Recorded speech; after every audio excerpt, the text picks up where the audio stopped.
It's always odd starting a new project. A blank page, a blank screen. No idea where we're going or if we'll get anything worthwhile. Today we're visiting a school, populated by kids excluded from Main Street. What will it be like? Most people imagine a school to be a pleasant looking building, perhaps surrounded by trees and plants, with a playground and painted court lines, etc. But none of that exists here. The building is set in an industrial estate, hidden away in the shadow of a prestigious new football stadium. From the front it could easily pass as a factory or workshop entrance. It's not a building to inspire these kids. The location makes it clear. This is no ordinary school. The first thing that struck me was the security. Yes, all the doors needed to be swiped in order to enter rooms, but there were no bars on the windows, and the corridors, well, they were just corridors. Inside, it was surprisingly quiet. None of the staff were wearing armour or posh clothes with ties. There were no young people to be seen anywhere. Were they all in their lessons, just getting on? The office people were, well, they were just office people. The atmosphere was normal. It would have to be. It's where these people work. If it was anything other than normal, I guess they'd leave.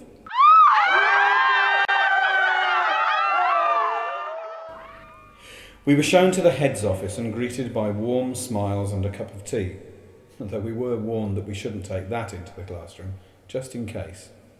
Soon we were interviewing JC. It was her first morning here and agreed to the spontaneous suggestion that we should interview her. I wondered if in this situation, her being new, she'd be less likely to talk. I love getting to know people. About 6 of us just stuck together, and it's like sad because we've lost touch now. I wanted to be a hairdresser, still do. Didn't ever imagine I'd end up here. My reports in junior school weren't bad. They said I should concentrate more, but you know, I was in a class of about 30 and I had family problems, like my dad. Didn't like him. He used to lay on the sofa, smoking drugs. I remember once, I went downstairs because I was hungry. He was on a computer game, and he sent me back up to my room and told me off for saying, "Can I have some food?" Mum was scared of him. She was only 22 or 3, and he used to beat her up, even when she was pregnant with my brother. I still have nightmares about it. Then bullying started at school. I had bruises all down my back. Didn't even know they were there. Mum spotted them. She thought they were mud and got me in the bath, but they still wouldn't come off. She took me down the doctors. I told her this nasty girl was like terrorising me all the time. Mum went up to school shouting. They still done nothing about it. Finally, in year 7, I stood up to this girl. She tried to hit me, and basically I told her to F off, and she was like, well, she's respected me ever since. I was proper scared I was going to get beaten up. The problem by secondary school, I was being bullied a lot by other people, so I started skipping classes, like science. Every time in science, I'd get a pencil or something thrown at me. Me and a bunch of mates normally go off and just smoke a fag. I used to self-harm as well. I'd have blackouts, then just come back to, and all my arms are bleeding, and I don't know what's happened. It's like I just go on a mad one. I still can't show my arms today. When Mum found out, we sat down and just had a talk. She knew what I was going through because she went through it when she was little. But it caused arguments, and I left Mum last May. Wow. She got dragged out of my house by my dad, and I went to live with him in London, which obviously I didn't like. When I'd moved back with my mum in August, I was put back into my school, but I had no help with catching up on work. I'd missed about 3 months. My timetable was just like everyone else's. It's just all got on top of me. Sometimes I'd just break down in tears in the middle of lessons and rip up my papers so I'd just get sent home. Then someone slagged off my mum. I got dragged out of school by a police lady, and we had a phone call saying I got permanently excluded. I thought Mum was going to be wow angry, but she was just calm. I was happy because I didn't have to go to school. Then they just sent a letter through saying that I had a meeting at this school. It's my first day today. I'm a bit nervous because I only know 2 people here. You're the first people I've met.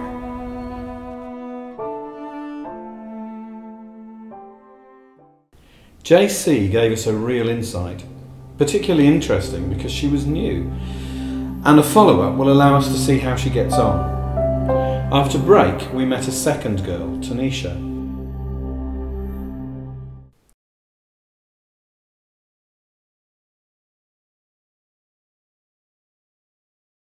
At junior school, I'd been a goody-goody little girl, all quiet and intelligent. I started being naughty in year 8. I'd normally sit at the back and someone chuck something at me. Paper ball, book, anything. It would just be a sly chuck from the side of you. And then when you chuck it back, the teacher sees you and you get told to leave. There's no argument about it, 'cause I don't like the lesson, so I just leave. I go to another teacher and play up there, then get sent to isolation. After 3 warnings there, I get sent home. That year, my dad got ill, a liver disease, where he used to drink when he was younger. I loved my dad to pieces. I was like Daddy's girl. Mum was heartbroken when he died. She was with him 16 years. My little brother Jensen, he didn't even cry when he found out. He was just sat there, all silent. We went to the Chapel of Rest to see the coffin. That's when Jens broke down. And I went mad, because I was his first kid, and I hadn't been there when his machine had been switched off. They were all talking about it. That hurt me, that did. Dad's death changed me completely. If anyone said anything about my mum, my brothers, sisters, I'd go mad. People say I turned nasty, really nasty. When you're brought up in anger and violence, you get angry. Sisters fighting, mum shouting, getting in Dad's face. Mum hitting my dad and Dad pushing her to the floor. You know what I mean, don't you? My older brother used to fight a lot, and up until year 8, I kept my head down, 'cause kids tried to take it out on me. So I took it out on Jensen, and when me and Jensen argued, I'd hit him. I knew I'd hurt him because he'd cry. After, I'd feel deep, out of order, but I wouldn't say sorry, 'cause, well, he didn't say sorry to me, so why should I to him? My exclusion was sudden. First day back from Easter holidays, shortly after Dad had passed away. I'd never had a fight in that school, never ever. And then that day, well, it started in the morning really, 'cause like, me and my brother was arguing, and he went mad at me, and I went to school angry. Break time, this girl who thinks she's all hard looked at me and told me to suck my mum. Apparently, I took her best mate off her, and I was like, well, I dropped my bag, went over to her and smacked her in the face. She fell back with a black eye and cuts. I punched her once and stopped. I stood there. I wanted to see her cry. She did. I stayed there because I wanted her to say sorry to me. She wouldn't. Teachers had to drag me. They had to literally drag me away.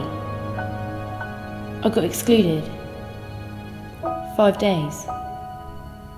The day I was meant to go back, they rang Mum and said I was permanently excluded. I was like, okay then. They said it's unsafe for me, like, to be there. I should have just kept calm, shouldn't I? My message to anyone would be to think twice before you say or do anything. there are always consequences. I felt ashamed. I didn't want to leave that school, because that's where all my proper mates were, that I've known for years. I thought this would be one of them schools where I'd be fighting a lot, because most people is just mouthy. I was scared, because when I meet new people, I get shy, but it is better for me because I don't like big classes. If my old school wanted me back, not that they would, I'd say no. I like it here better, it's calmer, and I don't get as angry anymore. Some people aren't so happy though. They want to go back to mainstream school.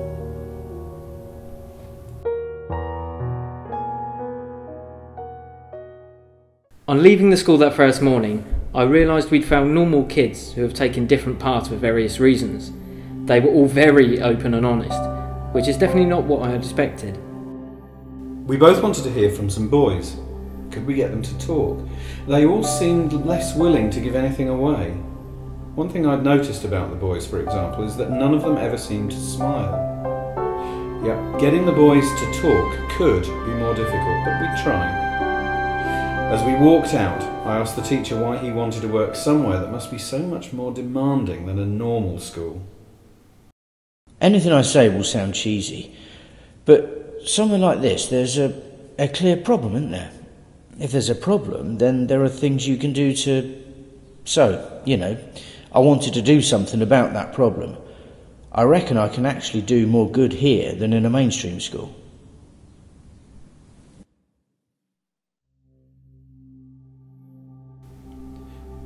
When we arrived the following week, a teaching assistant was outside talking to a girl who was refusing to talk back. There was no sense of aggression on either part, just blunt refusal from the student and genuine kindness from the TA, who was soon sat in front of us telling us his journey to this job.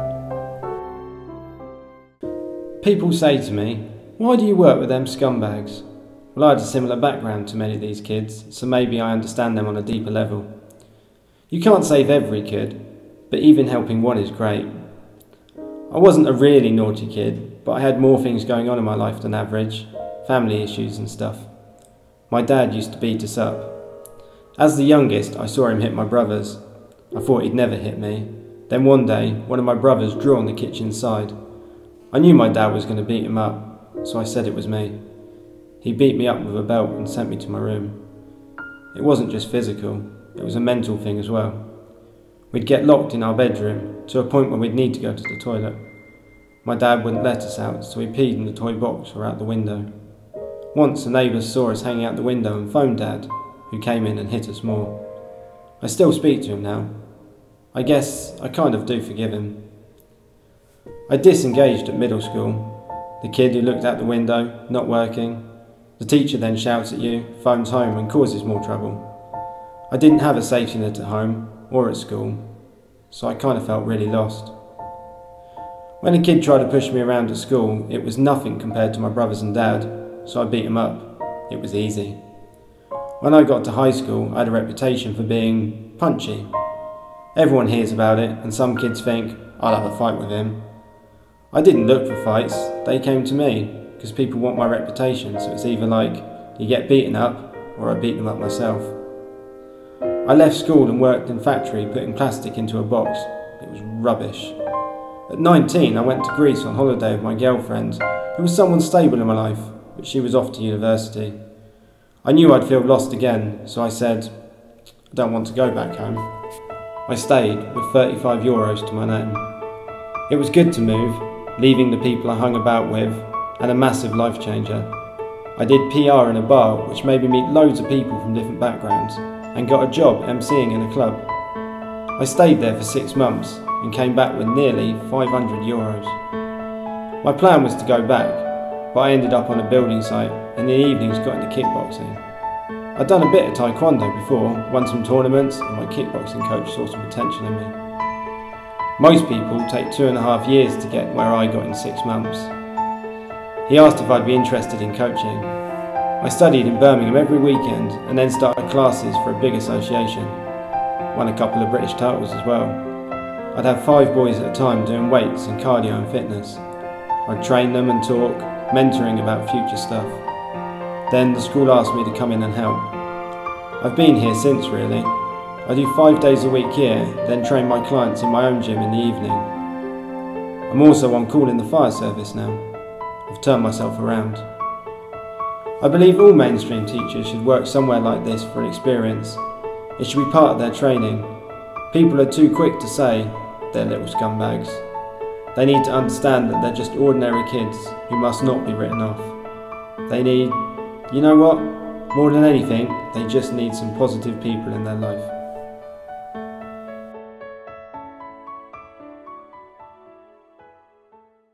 From that powerful encounter, I went to see if the teacher had managed to find any boys who would speak to us. After a while, 2 boys, Sam and Liam, arrived to be interviewed. How would their experiences differ from the girls'? And also, I wondered, how open would they be prepared to be? And of course, would they smile?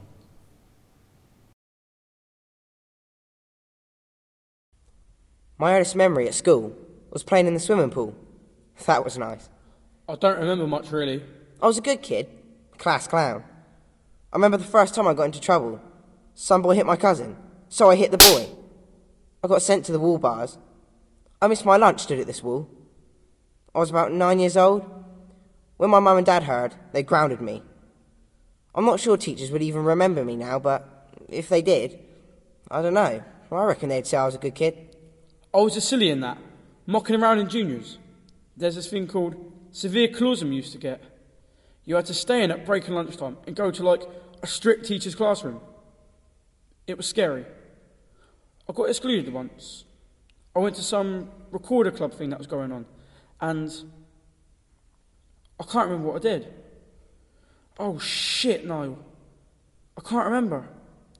I liked it though, because I had a day off school. Got up late and just watched TV. Mum didn't mind. Made me feel hard. No, it didn't make me feel hard. It made me feel like a badass. Other than that, it didn't make any difference. I saw myself as average at the end of juniors. Just average. It was sick after SATs. We went on loads of trips. I think it's called SATs. Yeah, it is. Proper got treated. Loved it. It all started to go wrong for me when I got in with the wrong group of friends. What, me? You were one, yeah. So it's all my fault, yeah? No. It's your fault, mate. I remember in year 7, our classes were based on who did French or German. And there was like a big wall between them. So if there's loads of us French kids and one German in the corridor, we'd rush him. It's jokes. Sometimes teachers put us in the hall and said, it's a very serious matter. I was alright apart from one thing that happened. There was this boy. He was white. He was being racist to this black boy and said to him like, suck your mum. And this boy's mum was dead. He took it quite seriously and... That's not racist. Let me speak! Fucking hell, mate.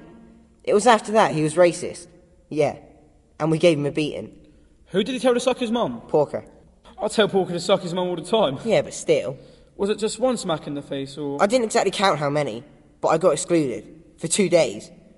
Other than that, I wasn't bad in any of my other lessons, to be honest. It was more just bunking.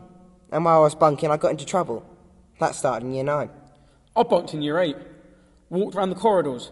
Run away from patrol and that. I just got proper bad in year 9. We used to bunk. I'll tell you the truth. I bunked constantly to smoke weed. That's when it got serious. I was the first in my family to do it. They still don't like it. There were 4 or 5 of us. I was one. I'd get buzzes before school. We wouldn't have nothing on us when we went into school, but we did it before. A security guard caught us once. Not me. I was sly. He hid in the bushes and waited for us. I see him going in there. I tried to find that lot, but when I was looking, they must have went another way and went into the bushes and got caught. I got excluded. They didn't know about the weed. They had no idea that was going on, I don't think.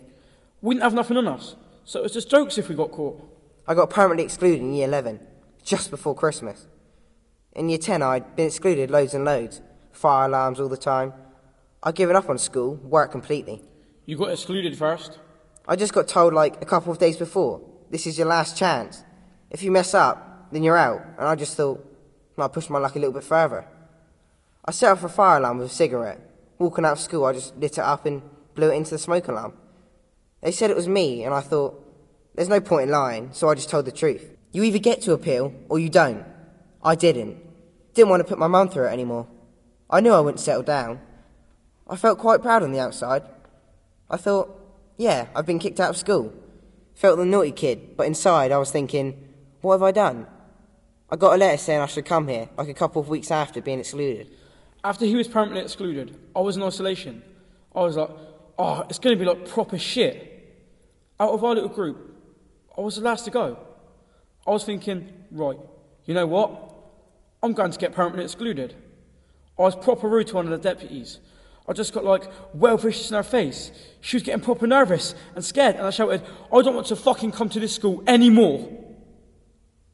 I walked home and then got a letter saying I got permanently excluded. My dad was like, you are a dumbass. I didn't even get a meeting, and then I come here. They just washed their hands of me. I wasn't worried, because I've got to go somewhere, and like I come here. My first day was jokes. I was upstairs. Yeah, so I didn't really see you, but, well, we walked in together. I was a bit wary. It's like we've been thrown away to here. I felt a lot more comfortable in mainstream. Like, I don't know. I just felt that one day, if I really wanted to change it around, I could have. But here, I don't feel I can. We don't have to wear a uniform here, so that's good. And we do get a bit of freedom, like going out at lunch. I'm doing college next year, construction. They've been really helpful here with college applications. I've not decided what I want to do yet. Hey, wait. I've remembered about my first exclusion. You know, the recorder club thing at junior school. I think I burst in there and lit off a stink bomb. It was jokes. That's what got me my first exclusion. You dumbass. And with that, a change of lesson arrived, and they were off. They had taught, but moreover, they had smiled. We were left alone with the teacher. Now, it was his turn. I didn't really have a clue what I wanted to do career-wise. It wasn't like an absence of interest, more deciding which I'd follow. I tried proper jobs, labouring, pipe fitting, just kept getting sacked. I applied to do teaching because I like being the centre of attention with a captive audience. Fortunately, in my first teaching job, no one expected me to blindly follow pre-existing lesson plans. I was encouraged to do interesting stuff in an educational way.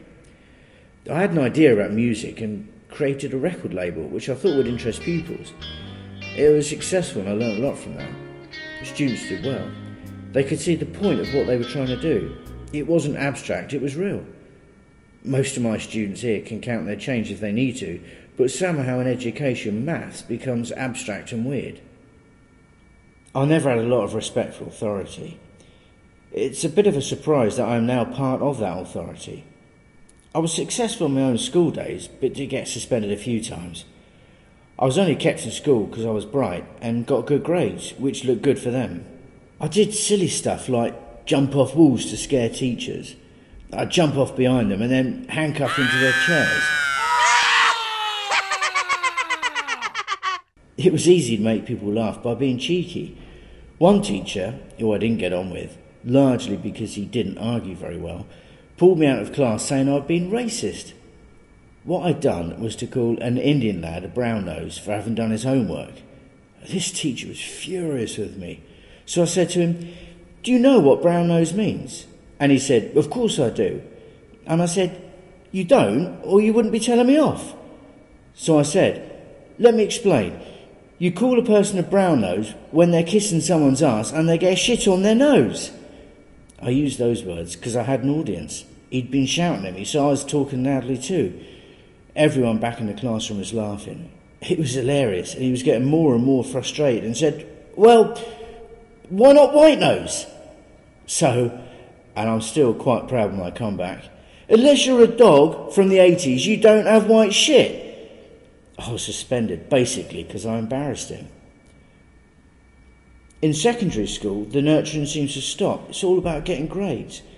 We put pressure on kids to get exams even when they're not ready to, and we spoon feed them so they vomit the correct answers onto the page. But this isn't education. I mean, I accept it helps in a sense, but it really only papers over the cracks.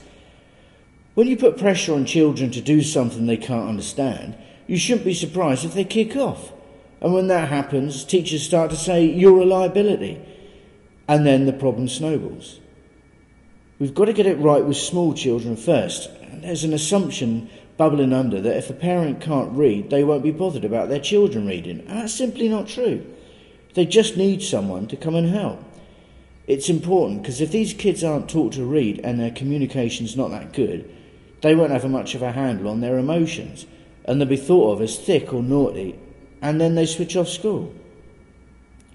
All people constantly learn how to handle themselves on the street, how to make money from drugs.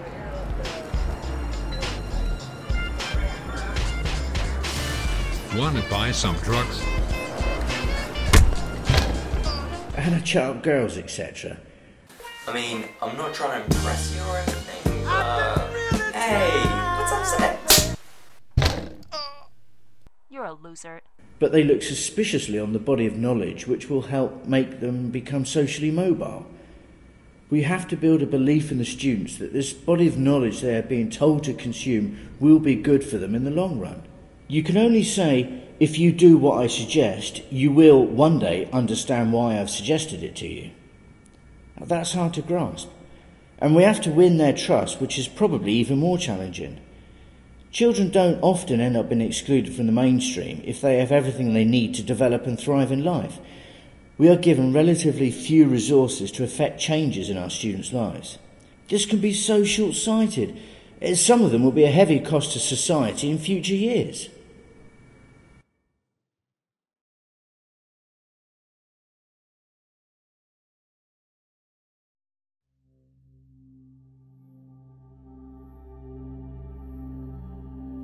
It was heartwarming to meet a teacher and a TA who both believed so fervently that literally any child could succeed.